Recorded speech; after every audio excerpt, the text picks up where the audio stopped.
क्या इस दुनिया में कोई ऐसी जगह हो सकती है जहां लोग हजारों साल से जीवित हों? ना बूढ़े होते हैं, ना मरते हैं, और वो चुपचाप पूरी दुनिया की दिशा तय कर रहे हैं।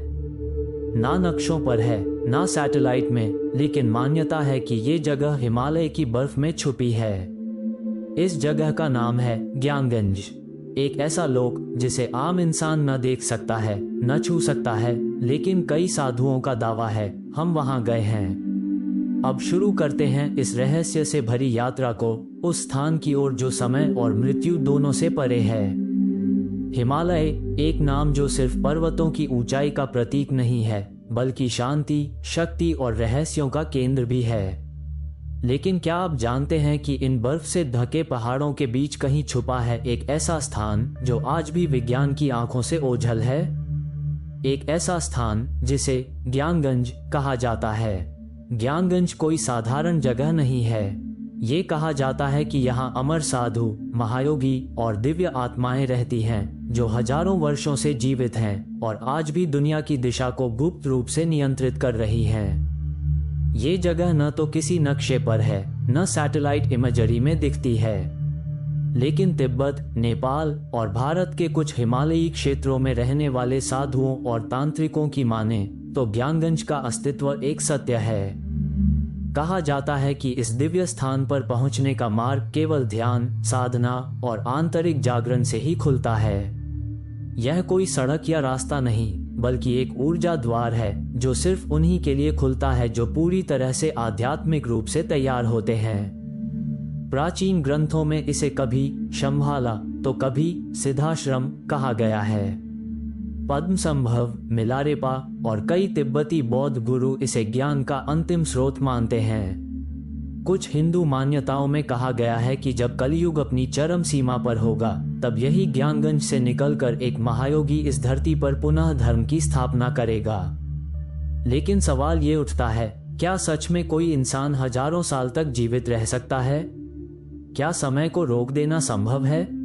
इन सवालों का जवाब हमें उन्हीं साधुओं की बातों से मिलता है जो हिमालय में एकांत साधना करते हैं। कुछ साधक दावा करते हैं कि उन्होंने वर्षों की साधना के बाद एक दिन तेज रोशनी में चमकती एक गुफा देखी, जिसमें प्रवेश करते ही उन्हें समय और शरीर का भान खत्म हो गया। एक बार एक प्रसिद्ध योगी स्वामी विशुद्धानंद ने दावा किया था कि उन्हें ज्ञानगंज के योगियों ने कुछ समय के लिए आमंत्रित किया था। वह बताते हैं कि वहां का समय, भोजन, वातावरण, सब कुछ हमारी इस दुनिया से अलग था। ना वहां भूख थी, ना प्यास और ना ही मृत्यु की छाया। ज्ञानगंज को लेकर वैज्ञानिक कुछ भी स्पष्ट नहीं कह पाए हैं। वह इसे मानसिक भ्रम या आध्यात्मिक कल्पना कहकर टाल देते हैं। लेकिन जिस एकाग्रता, त्याग और साधना से इस स्थान की प्राप्ति संभव है, वह किसी कल्पना से भी परे है। आज भी कुछ हिमालयी क्षेत्रों में साधु बिना जूते और कपड़ों के -20 डिग्री में साधना करते हैं। वे कहते हैं, हम यहाँ नहीं हैं शरीर से, हम वहाँ हैं। ज्ञानगंज में इन शब्दों में जो रहस्य है वह किसी वैज्ञानिक उपकरण से नहीं मापा जा सकता। ज्ञानगंज कोई पर्यटन स्थल नहीं है, यह एक चेतना की स्थिति है, एक ऐसा आयाम जहाँ केवल वही जा सकता है जो अपने अहम, भय और इंद्रियों को पूरी तरह पार कर चुका हो। क्या ये वास्तव में कोई छुपा हुआ नगर है, या फिर एक उच्चतम चेतना की अवस्था जिसे हमारे पूर्वजों ने स्थान का नाम दिया ताकि हम उसकी ओर आकर्षित हो सकें? सच चाहे जो भी हो, ज्ञानगंज आज भी एक रहस्य है जो हमें याद दिलाता है कि संसार की सबसे बड़ी सच्चाइयां कभी कभी हमारी आंखों के सामने नहीं, हमारे भीतर छुपी होती हैं।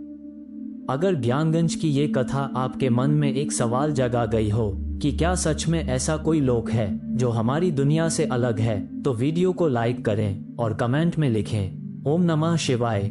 ऐसी ही अनसुनी कहानियों, गुप्त स्थानों और रहस्यमयी घटनाओं के लिए द स्टोरी टेलर को सब्सक्राइब करें और घंटी जरूर दबाएं, क्योंकि यहाँ हर कहानी एक नया द्वार खोलती है।